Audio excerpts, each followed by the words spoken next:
Hello guys, welcome to part 2 of installing the CatClamp.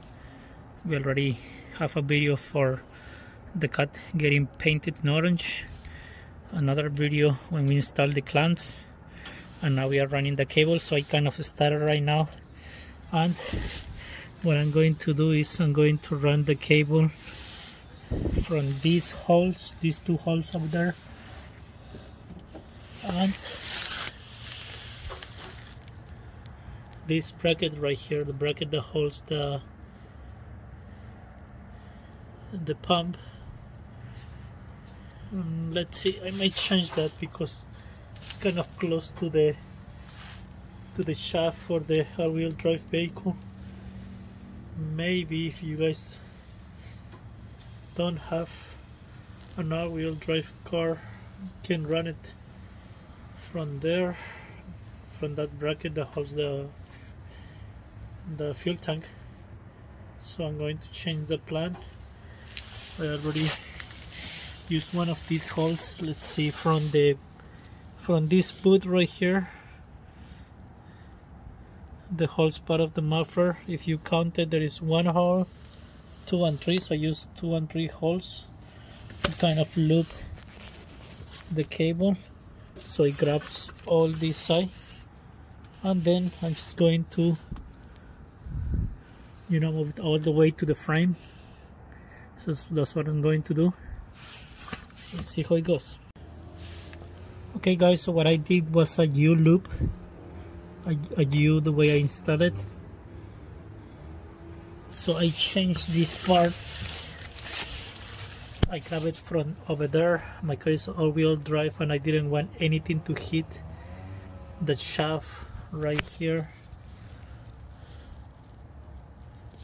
So I use the clamps where it holds. Of course I'm going to tie it really nice so I know I won't have any problem. I kind of wibble this to make sure it won't hit any wire, any cable, and it's gonna make like a rattling noise. So I'm pretty confident it's going to be good. I'm going to check on this too all this week when I'm driving. So I use, let me see if I can show you better, that part over there, and then I make a loop, went around, and I use these two holes, and then I went under this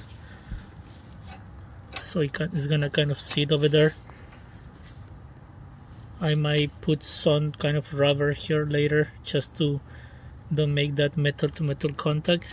And then first I went here on top and I used the first hole. So this is how it goes, like this around, went over there, and then I use the other hole right here, and then I run it on top and use the hole over there. And I'm going to do the same right here with this hole right here. So I will have my two ends of the cable facing the front of the car, and then I'm just going to run those two ends around the stabilizer bar right here and the chassis, and it's just gonna go around. So I think that's when the creativity comes, when your guys installing the cable. It's not like a right setup.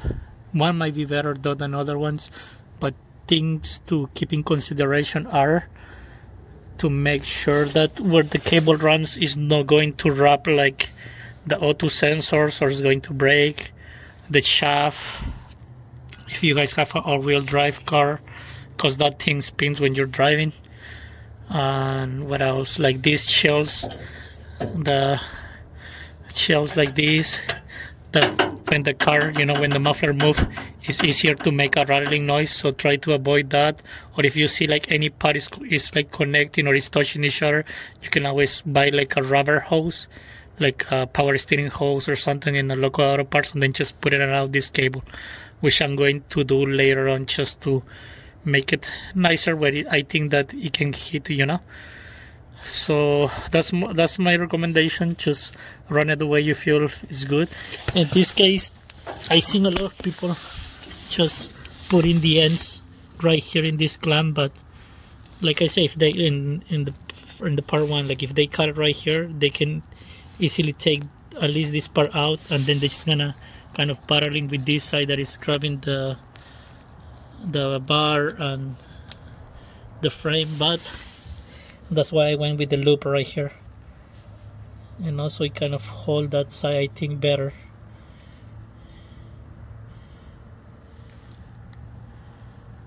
So that end is connected around. I don't know what you guys think about it, but I can always play with it, see how it goes. If not, I take it out in a weekend and until I find the right system. So let's keep putting it, and then I'm gonna show you the end result. So guys, I already ran it through the hole here. I went up, and then I ran it to the other hole. I went around, and I went over the frame, and as you see, the two ends right here and over there. So I basically use the holes, like the outer holes. There are 4 holes on top. I use the one on the sides and both ends, and then I make a loop around the frame.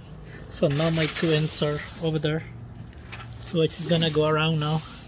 I'm going to go around, and I'm going to use the other holes. I'm gonna use this hole right now, okay, and then I will show you the end result. Okay guys, it's looking very beautiful right now.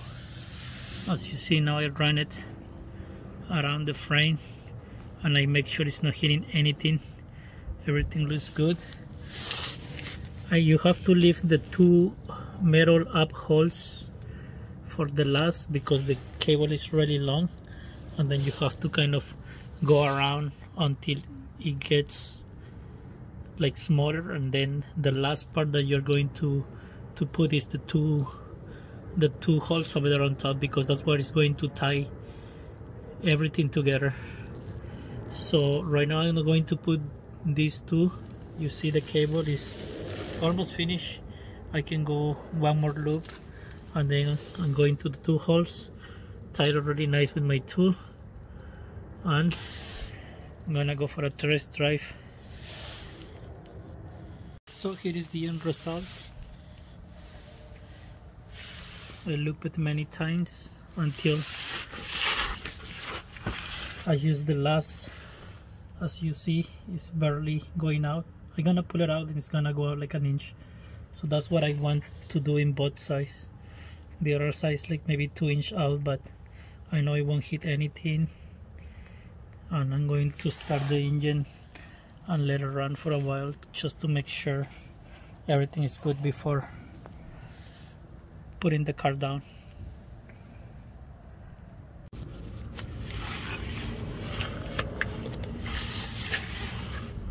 When you are tightening this, make sure that you tie each side evenly. Don't just tie in one side. Okay, so make sure you tie it here, and then you go to the other side, and then you tie it evenly. Same in the other side.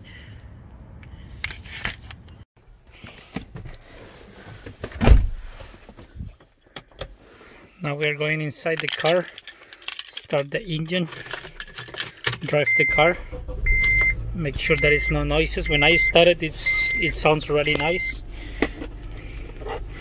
It's no rattling or anything, which is good, because when the engine is cold, usually that's when the car has a higher RPMs. As you notice right here, it has like over 1,000 over the number 1 in the RPM. So it should be rattling by now. But anyways, we're gonna drive it and see if the chaff is not hitting anything. Okay,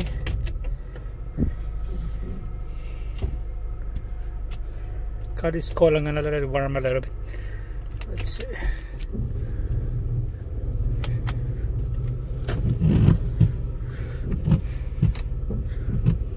that little noise, if you guys hear it, it's normally my car when it's cold, but then it goes away later on. But I want to test drive. Most important, the shaft won't hit.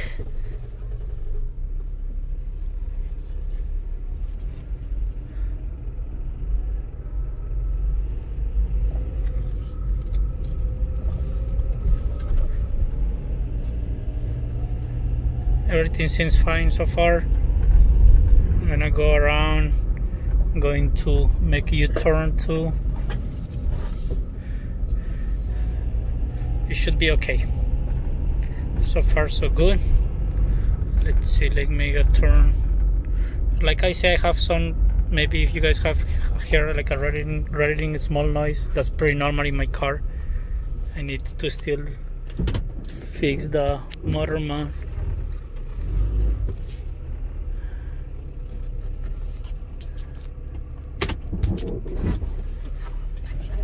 Our car's being parked here for like 2 days, so it's cold still.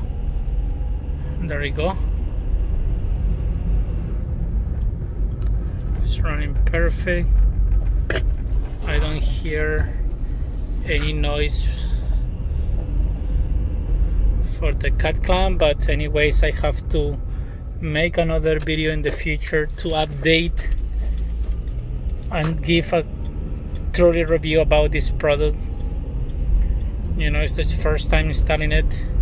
I started around 4:10 p.m. I would say. I finished it around 6 p.m. Took me like 2 hours, and that's because I'm also doing a video. I think it will easily take an hour to an hour and a half to do the installation. You know, it's not really hard to do. Turning or making a left U-turn, no noise. Now we're gonna go to make a right U-turn, and then we are good. Recommendations, you know, once you are running that cable wire, which I think is the most difficult part, make sure that you are not hitting auto sensor wirings like muffler shields. You know, make sure you pull on those wires really good before you make the last tight on the bolts. And now definitely I feel better. This is a right U-turn. Perfect, no noise. That's it, guys. Thank you. I'm gonna make more videos how to replace the spark plugs on the element, valve cover, gasket, air filter, any other videos about replacing other parts in this car. Please let me know. I will happily make a video, since I bought this car used and I'm trying to make it run better every time. I'm willing to make more videos how to change brake pads. Just let me know, okay? Peace out. Have a good day.